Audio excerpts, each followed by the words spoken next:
যে কোনো ডিপার্টমেন্ট থেকে পাশ করে সিইও হওয়া সম্ভব, যে কোনো প্রতিষ্ঠানের টপে চলে যাওয়া সম্ভব।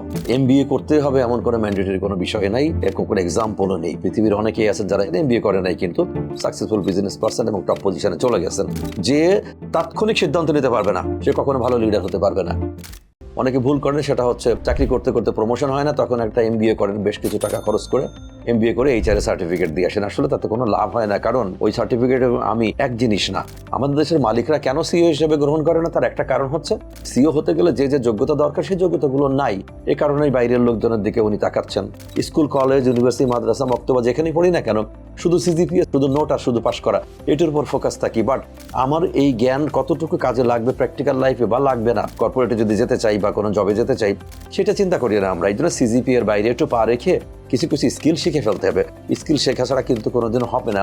স্বপ্ন দেখবো যে আমি এইটা করব, কিন্তু আমি যদি সেটা করার জন্য নিজেকে উপযুক্ত না করি তাহলে তো কখনোই হবে না। অ্যান্ড এক্সট্রা মাইল যেতে হবে, কারণ কর্পোরেটে বা অন্য যে কোনো জায়গায় চাকরি করতে গেলে আমি 100 টাকা বেতন দিলে 100 টাকার কাজ করলাম, দেন পাওনা শেষ।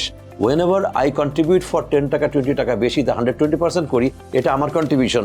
অনেকে এত বেশি সেলফিশ, একটু বেশি করেই বলে ফেলে যে আমি তো এত কিছু করেছি, কোম্পানি আমার জন্য কি করলো। সরি ভাই, না, আপনি করে যান, এটাই আপনাকে দিবে। আজকের আমি কিন্তু এক্সট্রা মাইল যাওয়ার ফসল। এক্সট্রা মাইল না গেলে আমি এখানে আসতে পারতাম না। আর সবচেয়ে বড়, আপনাকে সিদ্ধান্ত নেওয়ার ক্ষমতা জানতে হবে।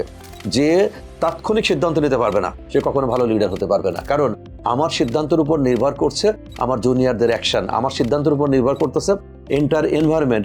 বর্তমান পরিস্থিতি বিবেচনা করার পরেই আমি বলে দিলাম এটা, কিন্তু আমি না বলে চুপচাপ বসে আছি, আজ না কাল, কাল না পরশু সর্বনাশ হয়ে যাবে। সো এই যে বিষয়গুলো, এই বিষয়গুলোই পাওয়া যাবে এই বইটার মধ্যে, রুট টু বিকামিং সিইও।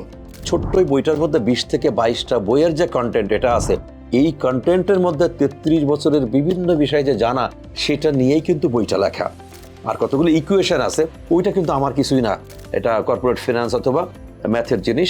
আমি সিম্পলি এর মধ্যে তুলে দিয়েছি। যারা স্টুডেন্ট, যারা কর্পোরেটের বিভিন্ন মহলে আছেন, ইভেন এর বাইরেও যারা আছেন, বিভিন্ন ফার্ম করেছেন অথবা বিভিন্ন প্রতিষ্ঠানে বা শিক্ষা প্রতিষ্ঠানে জড়িত আছেন, তারা যদি এই বইটাকে কনসাল্ট করেন, আই বিলিভ যে তারা তাদের স্বপ্নের রাস্তাতে অনেক সহজে যেতে পারবেন, জানতে পারবেন যে কি করলে আমি এখানে যেতে পারবো। Thank you.